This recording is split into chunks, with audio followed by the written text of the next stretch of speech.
On this episode of the Pep Talk podcast, we are digging deep as we close out this series on choosing intentional manhood. You don't want to miss it. But first, I have a question for you. Have you had your dose of pep today? No? Don't worry. I've got you. Now let's dig into it. Welcome to the Pep Talk podcast, a podcast that cheers you on and coaches you up. I'm your host, Coach Jay, a life coach in DFW, and I'm just glad to be here with you today. Like I said in the opening, we are closing out our mini series on choosing intentional manhood. And today I have an absolute gift for you. Remember, this series is for men and for those who love them. So there's something here for everybody. And I want you to stay tuned. This is going to be an incredible conversation that I have with our guest for today, Mr. Ralph Bessard. We're going to meet him as soon as we get back, and it's going to be an amazing conversation. Just absolutely incredible. So stay tuned. Don't go anywhere. We will be right back with my conversation with Ralph Bessard. Stay tuned. Welcome back to this episode of the Pep Talk podcast. It's your boy, Coach Jay, and I'm so happy that y'all are hanging out with us as we close out this series on choosing intentional manhood. I've gotten great feedback from various places, from various sources, and so that makes me particularly excited about this episode because I believe that the guest that we have here, someone that I've just met, but I already consider to be a brother, my best friend, the guy that I aspire to be like in the future, minus the hair, because genetics don't work like that. um, but Pep Squad, I want to introduce to you Mr. Ralph Bessard, the man, the myth, the legend, a leadership guru, an entrepreneur, a coach, a speaker. I really don't know what he doesn't do, but he's gifted, and we are blessed to have him here on the Pep Talk podcast. Ralph, welcome to the podcast, man. Hey, Coach Jay, Justin, thank you so much, man, for allowing me to be here today. It is my honor and privilege to be with you and ready to talk to the Pep Squad. So I am just so blessed with meeting you. And again, I sit with great expectation and just a wonderful amazement about what we're going to be able to talk about today in the short time that you and I have known each other. Our discussions, our conversations, heck, even our just little emails have been powerful and amazing. So I'm excited for what's about to occur, and hopefully we will be able to share a little bit with some people that helps make their walk a little lighter and brighter. So again, thank you for having me. Absolutely, absolutely. So why don't you introduce yourself? I know I gave just like a really, really broad overview of what you do, but why don't you tell us, man, who are you? Introduce yourself. Well, again, Ralph Bessard, and just a little bit about myself. I am have been an entrepreneur now for over 30 years. My wife and I started a company called Conquer Credit Management Incorporated. We do help people with, basically the typical of like credit restoration. We do consultation and coaching. We've worked with a lot of high net worth individuals. I will not name drop, but some of them are household names. I got involved in ministry probably about 25 years ago, a little over, and I'm an ordained pastor. Pastor a small church in Southern California here, and have recently, over the last decade now, moved into discipleship training and leadership development. Okay. Most of my life, I've kind of been thrust in those positions, albeit most of the time during that time, reluctantly, not really seeing that I was equipped for it or in a place that like trying to figure out how did I hoodwink and bamboozle people to get into this place.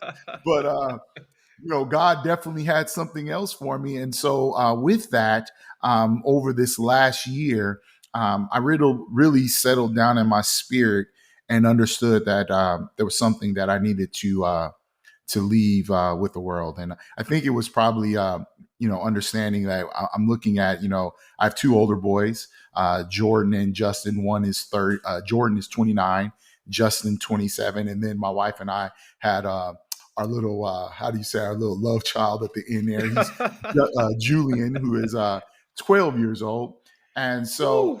and God, just hey, kind of seeing them go into the next stages with their life, and they're making their connections with their girlfriends and fiancés. I realized that, wait a second, there's something else that I need to be able to share, that I wanted to be able to leave with them. So amen. again, you get into that place where your mortality starts to kind of kick in. Even though I'm young and virile and in shape, I realized that, you know what, there's something you can do to leave a profound message. And Right. that is how I moved into that place to then extend myself to be an author. And I was able to write Shape to Lead, discover your unique leadership style, empower your team, and create massive impact. And that was the hope, is that I wanted to help a bunch of people, anybody that I can, get beyond some of the debilitating thoughts, limiting beliefs that they may have themselves, and realize that they have a significant value here in life. And Right. that if you walk on this planet, you're probably leading somewhere. Come on. Someone is taking their clues from you. And Come so I on. wanted to take some of all of that mystery out of it, and realize that when we begin to seek the sound of the genuine voice that's within us, we can tap into a supernatural power that comes from God. That's our DNA. And so I realized that I wanted to be able to create a book that was, again, not so highbrow, that was conversational, that was relatable, that was transparent, and hopefully let people know that, hey, I really see them. And Yeah. I wanted them to be able then to begin initially, maybe just to use my voice and my eyes, so that they can begin to see themselves, and then begin to embrace what I've come to learn, which is that we all play a part in making a difference, that we should be the difference that we want to see. And so that's what Shape to Lead is all about. Really, not necessarily telling people what to do, but trying to remind them of who they are. And so that's a little bit about, I feel like the calling of my life is to just kind of come in and be like, hey, I'm here to love with deep resolve. And I Hmm. want to make sure that you understand that you are significant. You are not here by chance. You're not here by happenstance. You are not a mistake. You are here for a time and season such as this. And let's live the mission, the assignment, and walk with purpose. So, I love that. yeah, I love it. that's I it. love, like, every single thing that you said there, especially when you kind of talked about your life mission, to really be able to speak into the lives of others and say, one, you are leading somebody, Yeah. right? I mean, it was Shakespeare. I reference this all the time. It was Shakespeare that said, "All of life is a stage." Like, Amen. whether you know it or not, there is always somebody in the peanut gallery somewhere who's watching what you're doing. Absolutely. Um, so they're watching how well you handle your adversity. They're watching how well you handle, the mountaintop portions of life. Do you allow it to change you, or are you using it to pull other people up? And then also the second thing you mentioned, that's something that I deeply identify with, is the power of encouraging others. Like, just having a word just to say, you know, I don't care about the circumstances around which you got here.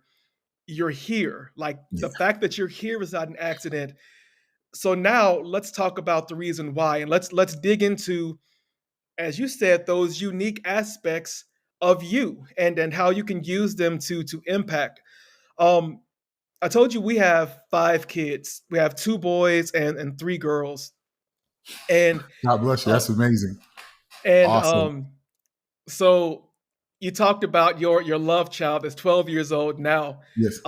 My wife and I we have 19, we have 15, we have 10, 8, and we have a 6-year-old. The 6-year-old, that was that was a love child where we thought we were done, and then Right? all of a sudden, gotta love the love child, man. Gotta Yeah, love the love it's child. amazing. It's so funny. I still remember when she called to tell me, here I was, my middle boy was on his way to being a sophomore in high school. And I'm like, whoo, we got 3 more years to go into college. He'll be in college. We're good. And she calls me on the freeway and says, we're pregnant. And I'm like, wait, what? How did that happen? And she says, Ralph, you know how that happened. No, that's facts, man. And so yeah, for all of those reasons, man, I'm excited to really dig into, and I really want to use your book as a reference for this. Uh, Number one is a way to plug your book, but number two, because I think that what you talk about in the book, this whole shaped method, it ties perfectly into this mini series that I've been doing on choosing intentional manhood, and including myself in that bunch. I would say that men, we have, like our name out in these streets is not where it Mm, should be. yeah. Yeah. And so my charge has been, men, we have to do better. And Yes. so, I've talked about, the importance of being self-aware. I've talked about the importance of having male friendships, because research shows that there are fewer enriching male friendships now than there has been in any other time in history, in I recorded agree. history. Um, Absolutely. and so we've been talking about these things, but I kind of want to talk today about what it looks like for a man to lead authentically and genuinely. Because we don't come into this world, let's face it, we don't come into this world knowing how to lead. I remember when my oldest daughter was born, I was like, okay, cool. You know, I I've always related, I think, more to girls than I have to boys, just because I was Mhm. the artistic kid in school. But when my son was born, I was Ooh. horribly Ooh. Uh, afraid, because I didn't even feel like a man. mm. So how was I going to raise a man? Wow. Wow. You know, I want first and foremost, I just want to say thank you for sharing that, because I think that, when you alluded to the fact that, how difficult it is for men to make friendships or relationships. It's something about women. They innately have the ability almost to do that. They Yeah. create sisterhoods, and they can do it later in life. To piggyback on that thought just for a moment, we think about, we make those relationships as men, or I should say at the time as boys, fairly easily, whether it's Hmm. elementary, junior high. And I think if you go back and kind of look over the history of your life, you'll find out some of the boys that you still talk to and run with, who really know you in a very deep and transparent way, are probably your boys from high school and before high school. I know that's initially a little bit with me. Now I've had some friends that, because we had kids that were going to school together, and because of the community we found ourselves in, we started to develop some relationships, and I'm pretty cool with them. But Yeah. it's those guys that knew me, whether it was in junior high, high school, that really, really know me, right?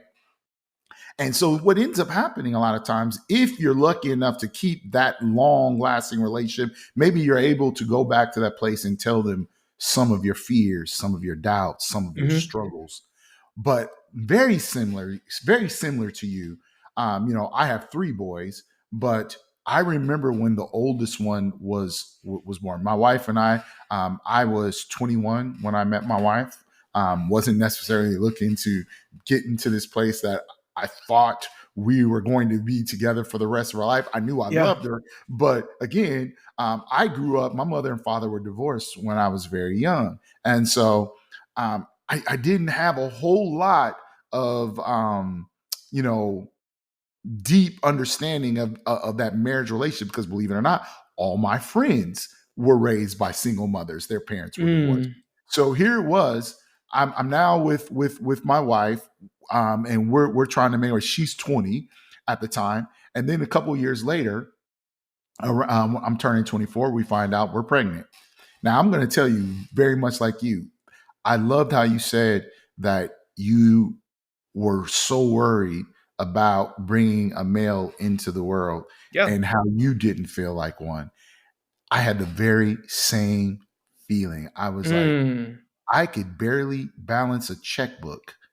And now I'm responsible for teaching this little boy or this baby on how to become a man. And I realized, and here goes the part, because I was a pretty precocious young man. I was pretty astute. Most of the time, I was probably, because I was self-aware, a little very critical of myself. So I was aware of what I knew, but I was also really aware of what I didn't know. Same And here. so I played it safe. I leaned to the things that were my strengths, and I learned how to perform.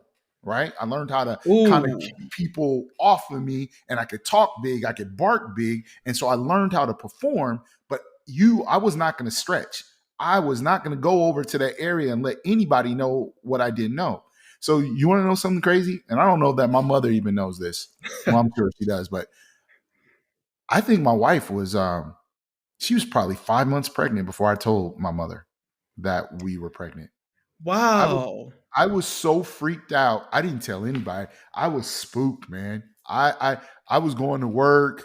I was showing up places, and I was spooked. I was like, I don't know how this is gonna go down. I was spooked.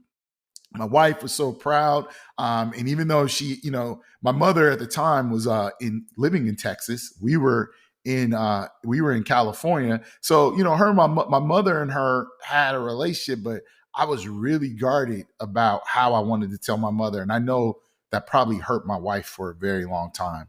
For those first couple of months, because I didn't want to tell anybody, and she was like, "What's Hmm. your problem?" And it was just because I was having a hard time saying, like, hey, do I know what it takes to be a dad or be a father? Because again, a little bit about myself. I grew up in Oakland, California. And although I have a great relationship with my father, he was a couple hundred miles away. He was in Central Yeah. California at the time. So I saw him on holidays and I could call him. I always had access. My mother and father had a wonderful working relationship. And I can honestly tell you, I did not miss a beat in my childhood. I had a wonderful childhood. Other than having your father there to teach you how to be a man every day, I didn't Yeah. miss anything like that. Wasn't aware that I was until I Yeah. got to that place and I realized I was making up manhood the whole time. Okay. So first off, big ups to your parents for cultivating that relationship for your sake because it's hard. It's really Mhm. hard. Yes. Um, but so I was adopted. Um, and my adoptive parents are my grandparents. So I was adopted Okay. into the family. Um, I really didn't get to know my biological dad until I was around 21, 22, because my wife told me, I'm not going to marry you until you know where you come from. Okay. Wrong woman. Um, yeah, that's why we marry up, man. That's why we marry up. Yeah, And man. and so my grandfather, he was a worker, man. He was from that generation where you show your love by working. So he worked two jobs. He was a teacher, a driver's ed instructor, and he also did old school newspaper routes. So he would get up at he'd go to bed at like 5 o'clock, wake up at 1 o'clock, 2 o'clock in the morning, go throw his route, come home, and go to work. That was his thing. Now he showed up for me in high school. He was he was a choir booster parent and all that stuff. But as far as us having those conversations, like Yeah. when I would get in trouble, then I'd get the very stern talking to. But as far as here's what it takes to be a man, Yes. and like you said, I performed my way into uh, a pseudo image of what I thought manhood was. And I've been thinking about that a lot Yeah. over these last few weeks, especially over this series, man. When you said that you performed, like you weren't going to let anybody know that you didn't know what you were doing. Absolutely. Like, listen, in Oakland, it's so funny. I was talking to another friend of mine. We were kind of having this conversation. My first inclination of manhood, again, and I'm going to date myself here. And obviously it was a little before my time, but I got to see those reruns, and I just thought he was magic. I saw John Shaft. When I saw the Hey, afro, hey, I saw shut your the mouth. afro, the turtleneck, and the leather coat. Man, you couldn't tell me nothing else, right? It was like Shaft was it. Like that. That's what it is to be a man. Now you gotta understand. Now here I am coming of age in Oakland, California. Now I lived in an area where my mother sent me to school, sent me to the best schools. So I was always around diversity, but in Oakland, near Berkeley and San Francisco, very liberal area.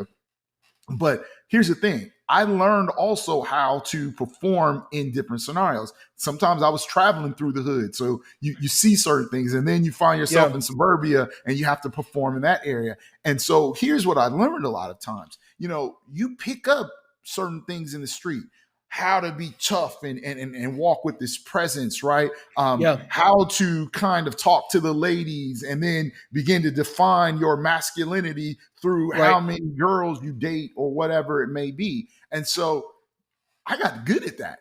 I got good at being able. I remember me and my friends actually be like, man, there's not really any place I can't go. It's like I ended up in suburbia, and it's like I was raised by educators. My mother was Same. president of colleges. My father was a teacher. Grandparents were teachers. So Yep, guess what? I can speak with the best of them. So I yep. know how to do this education thing. But then guess what? I played in the hood. I played football and basketball in the hood. So it was like I had cousins who were in the hood. So guess what? Hmm. I knew how to handle myself there as well. And so now you kind of feel like, wait, I can always have this kind of purview where I felt like I had a mountain view over the valley. And so it's like, who do I need to be in this moment to get what I want? And Right. so that is where the performance came in. And so I never really worried about my time about understanding or developing in those weak areas to get to a place called discovery where true growth occurs. I just tried to perform to try to get over. I remember even telling my little brother, like, hey, man, sometimes it's just about faking it to make it. Just keep them off you, like hustle, hustle. Yeah. And it catches up to you. And so, Yes. when my baby Jordan, my oldest, was coming into the world, I realized how unprepared I was to play this next role. I was like, I'm not gonna be able to fake this. And my wife felt it as well because she was like, we're good. Like, what's going on with you? Mm. Like, why are you so afraid of this next section of life? Now, again, she grew up in a single parent family, and her family was not as tight as mine was. So she needed some level of connection from me. But because Yeah. I'm running around like an imposter, I performed even in that relationship and struggled sometimes with intimacy with her. And she became very aware of it when she was having that child. That's crazy. We have a lot of intersecting points. Um because I remember there was I forget what happened, but I remember my wife looked at me and she said, the man that I saw when we were dating, um the confident, have it all together guy, where is what happened to him? Like, you Yeah. the the guy that I'm seeing now is so unsure and almost fragile. And I mean, my wife is really, really wise. She's really astute. She's very discerning, so she can see to the heart of things in a really, really, really easy way.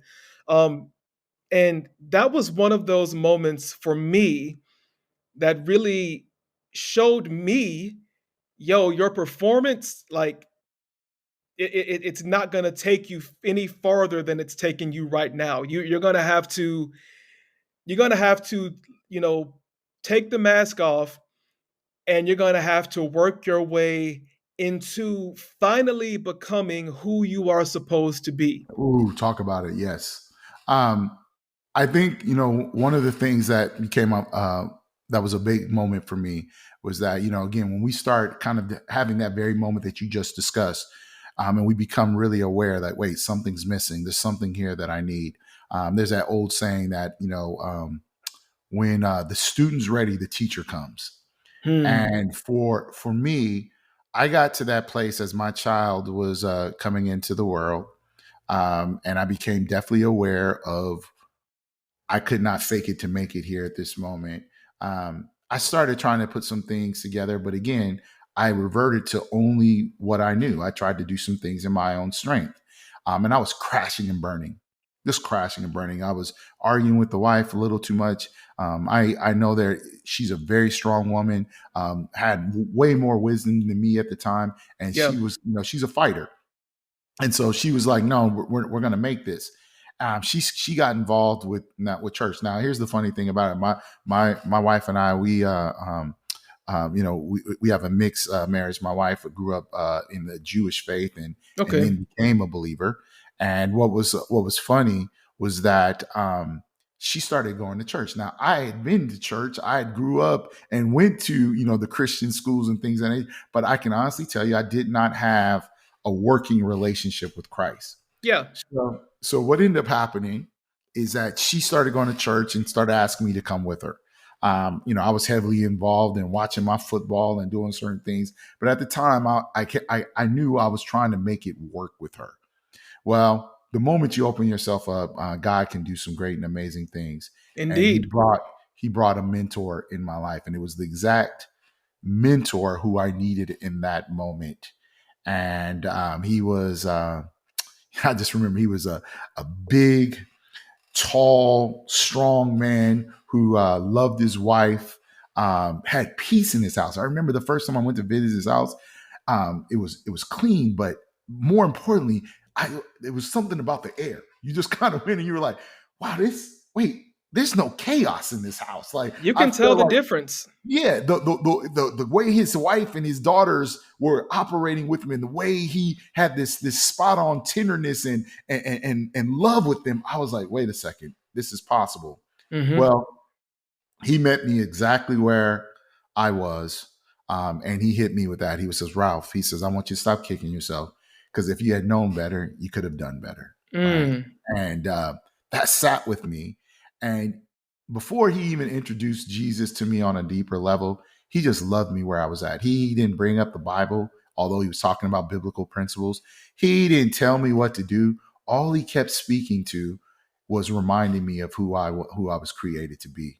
And so he invited me finally after several weeks, maybe like even close to 3 months of just kind of working with me and mentoring me and loving me. He invited me to Bible study. And that was when I gave my life to the Lord.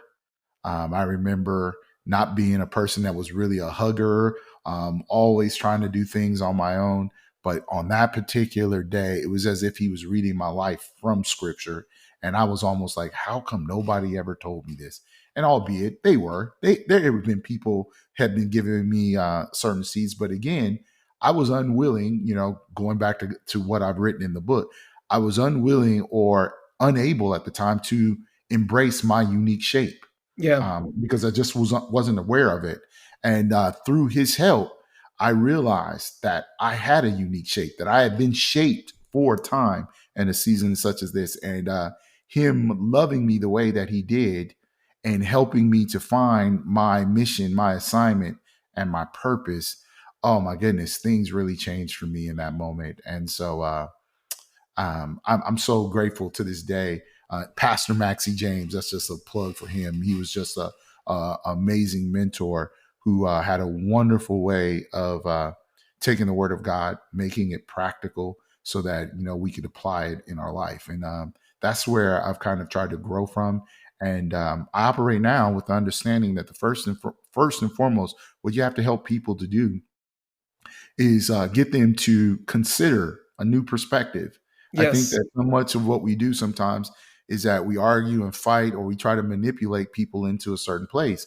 And it's not about manipulating, it's about, persuading them. And then the first way you do Yes. that is just getting them to consider saying, like, hey, if it was done this way, is it a possibility that it could be done another way? Yeah. And when you leave that open, what happens now, you allow people to find it in their kind of unique walk that then will allow them to align, right, with what you're talking about or the truth of the situation. You're Hmm. giving them a new set of facts. And when we get people to align with their significance, their unique brilliance, ooh, you position them to the rise for impact. And Mm, so, I call it my car. I love acronyms. You'll find out about me. I call it the car. It's the vehicle that I use. right. Hey, consider, align, and rise. Right, to Oof. find your unique shape, and that's what I try to do, man. Got another book cooking? Yeah, I got. All right, you know what? Now that I've gone through this process, I'm walking in my unique shape. I'm not gonna stop. I've had, I was trying to write not necessarily this book at first, but I had been trying to write a book for the better part of the last 10 or 15 years. I got involved in ministry over 20, but I had been trying to write a book, stopping and starting. But when things line up and you hear the unctioning of the spirit working through you. Some of the white noise, the things that convolute, Yeah. your thought process or how you're dealing with things, they get muted, and you're able to hear now with a level of clarity that really promotes the vision that you want to walk in. And that's what Yeah. happened for me. It started again. My wonderful wife with all her wisdom, my mother, her and my mother came together last year. They bought me this incredible gift to work with another mentor who helped me to just kind of develop my thoughts. And that's how the book, got started a year ago. I wrote this book, within a year, and published it within the same year, simply because I got out of my own way. Even though I'd been helping people for the better part of 25 years, so much we can spend so much time pouring out, we don't make room for people to pour into it. Yeah. And You, you got to make room for that. You got to set yourself up. And this is why I'm such a proponent of coaching. Again, if you're going to choose intentional manhood, well, guess what? You got to be open to allow a man to coach you into being intentional in finding your manhood, and realizing that some of the things that you picked up, you may have to lay down and be open to new perspectives. So that gift that they gave me in working with that coach, she came along, and again, she helped me get rid of all that white noise and kind of get a little more focus. And we got it done. And again, it just kind of being reminded me of the very call of my life, which is to help um, unlock people's brilliance, help them get out of their way and define their unique purpose in what God created them to be. I think that's an incredible thing, and a great gift that that your wife and would invest in you in that way. I think for so many men,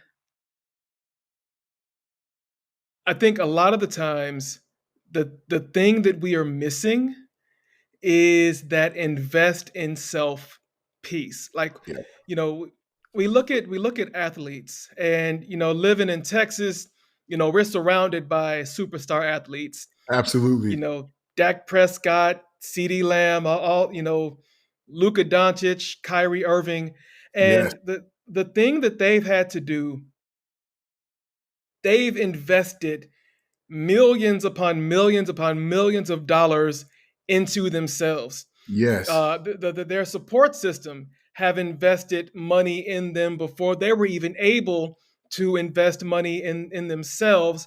And I think I really believe that every man wants to step into authentic manhood. They want to be intentional about, in living out this thing called being a man. Uh, God doesn't create any bums. no, he doesn't. I don't think that there is a No, he single doesn't. man alive right now who said, "When I grow up, I want to be a bum. I want to have broken relationships. I want to have broken children." No, no man grows up with that mentality. Absolutely not. But I also think that I think it's hard, and I think it's hard. It's hard for women too, but being a woman is hard. But also being we don't talk about it enough, man. Being a man, it's hard. Yes, It is, and there are different kinds of hard, but it's hard nonetheless. And I think that a lot of times, by the time that we really realize that I don't know what manhood really is, Mm, the hard stuff is really hitting, and then it's hard for us to even break out and to ask for help. Like, it's easy to say, yo, Ralph, how about that? I don't know who your team is, but you know how about that football game? But I can't. It's hard for me to call somebody up and say, Ralph, dude, I'm struggling with porn right now. or yeah. or Ooh, Ralph, I just, man, I got caught up. I got caught up with this woman, and I don't know how to do. Like, Ralph, I'm failing my kids. Ralph, how about this one, Ralph? I'm failing myself. come on. Listen. Oh my goodness, those are such amazing points because that is where the rubber meets the road. This is how so many men cannot they miss the opportunity to gain traction because we feel unable to talk about those things that truly matter. What do? We distract ourselves by talking about the things that most of the time really don't mean a whole heck of a lot. Right. And the unforgiving part about being a part of this world, and again, I am not trying to compare a man to a woman, or in the sense Right. of the unique, the perspective can be different, but as a man, the thing that becomes really aware, it's that old thing that we kind of tell the little boys, we're pulled aside and told not to cry on Hmm. some level, right? You suck it up. You know what I'm saying? And they teach girls how to tap in to become Yes. emotionally intelligent, emotionally aware. Now, some of those things have been misconstrued or kind of convoluted as of recently over the last maybe 20 to 30 years. But the fact is that they try to teach men how to suck it up, right? They'll call it like a warrior method or Yeah. something, but really what they do is they kind of cut a man right below his knees, because there's a reason why God gave us tear ducts. There's a reason why God gave us a heart. There's a Right. reason why we need to be able to tap into some level of sensitivity so we can experience empathy and sympathy and actually walk with some level of humility rather than false humility, right?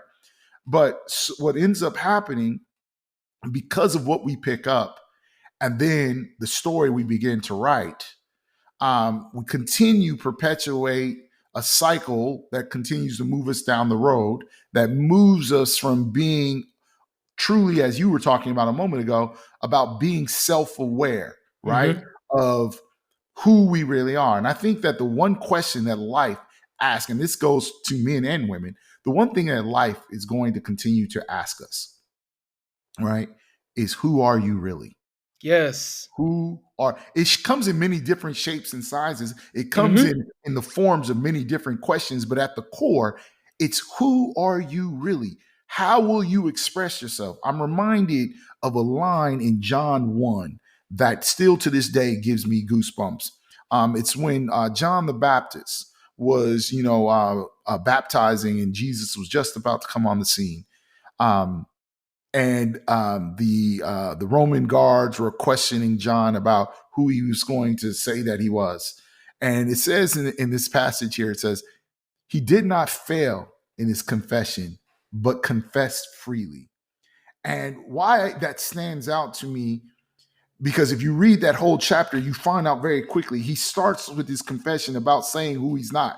He speaks to the part like, hey, I'm not this Messiah. I'm not a Hmm. prophet. He speaks to the part about where some people might seem it as a form of weakness. He speaks in this way. This is what I'm not. And he says, but then it says, he goes and he says, I'm the one calling in the wind, make the path straight for the Lord. He Right. then professes who he is. And this is how we fail in our confession. When we are uncomfortable in that place between what we call to be our virtues and what we call to be our weaknesses, when we are not fully aware of who we are and embrace who we are, because the truth is we don't have another person to take ourselves to. That Right. this is who we are. When we're not in this place of being able to accept all that I am and all that I'm not, we will make up who we are, and that's what we profess.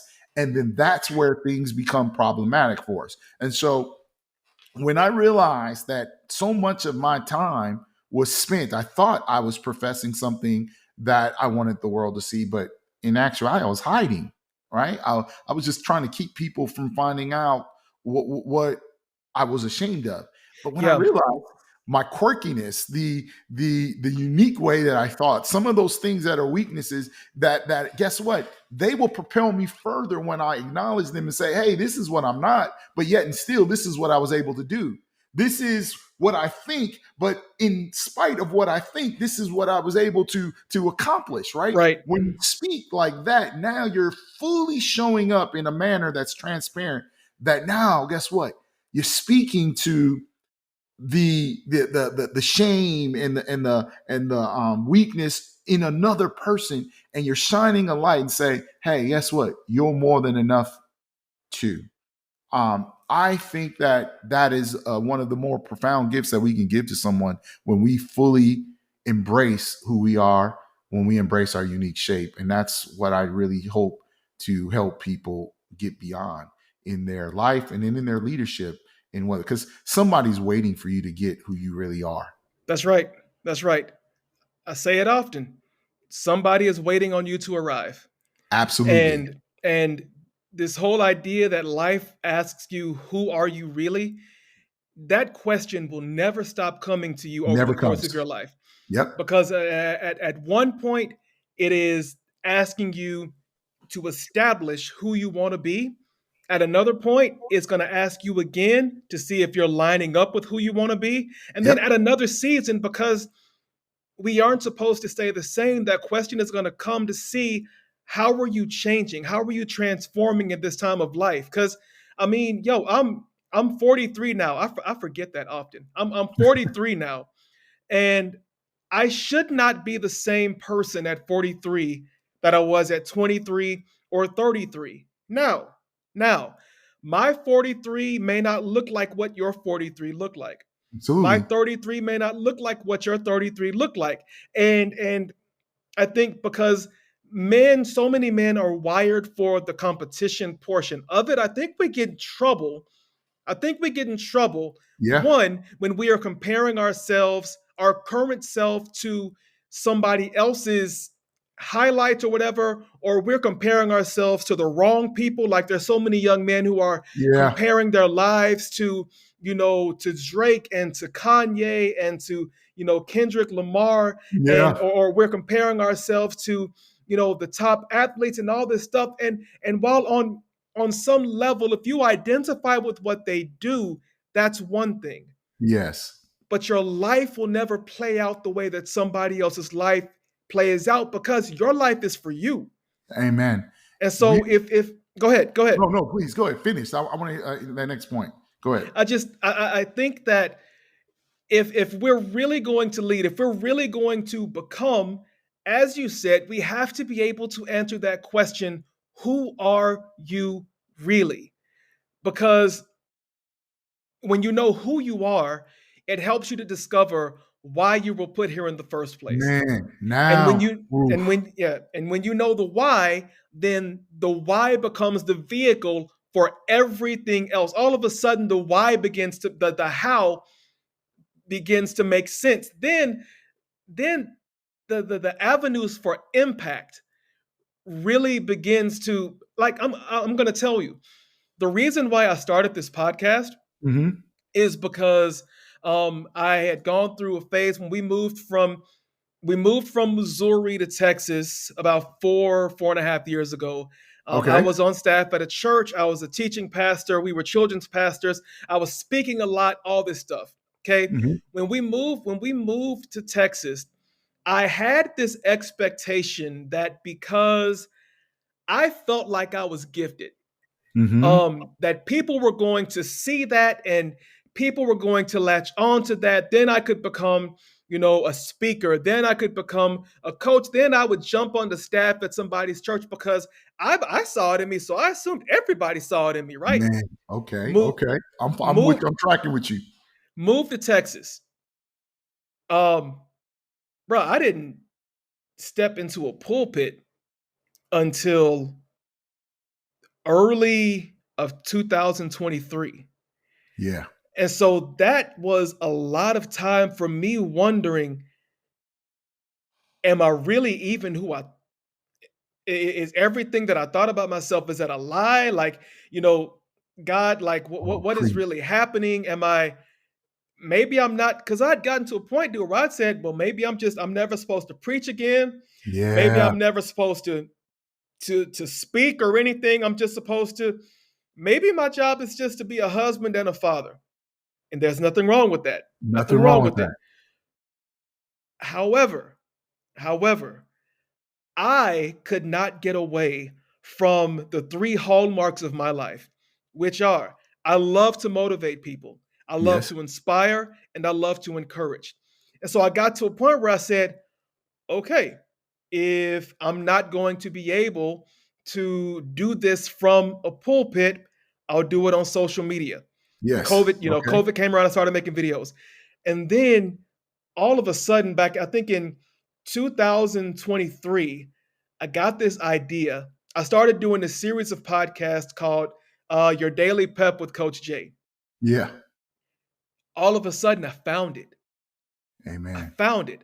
Yeah. And, in launching this podcast, now it allows me to do what's in my heart.